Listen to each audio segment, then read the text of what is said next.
সকল খামারি ভাইরা সবাই কেমন আছেন? আশা করি সবাই অনেক ভালো আছেন।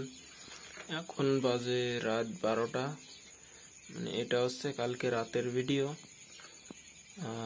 এদের এখন হচ্ছে জল আর খাবার দিতে আসলাম। জলটা একটু পাল্টাই দেবো, কারণ হচ্ছে এই দেখেন এই জলের ভিতরে এই যে ধানের তুষ, এই তুষটা ওরা পা দিয়ে ছিটে এই জলটা নষ্ট করে ফেলে।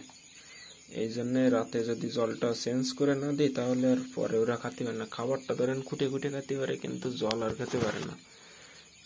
আর এর ভিতর থেকে ধরেন খাবার সব খাবার শুধু চিটে আছে। এখন যে খাবারও দেব আর জলও দেব। এটা কালকে রাতের ভিডিও। আমি প্রতিদিন 3 বার করে খেতে দিই এদের। ধরেন এখন তো ছোট বাচ্চা, এদের এখন গ্রোথ বাড়ার সময়। যদি এদের খাবারে কম হয়ে যায় তাহলে এদের গ্রোথও কম হয়ে যাবে। সেই জন্য 3 বেলা করে খেতে দিই। এই দেখেন সব খাওয়ার জন্য কি করছে এখন। তো সবাই ভালো থাকবেন, নিজের খামারের যত্ন নেবেন। সবাইকে ধন্যবাদ, সবাই ভালো থাকবেন।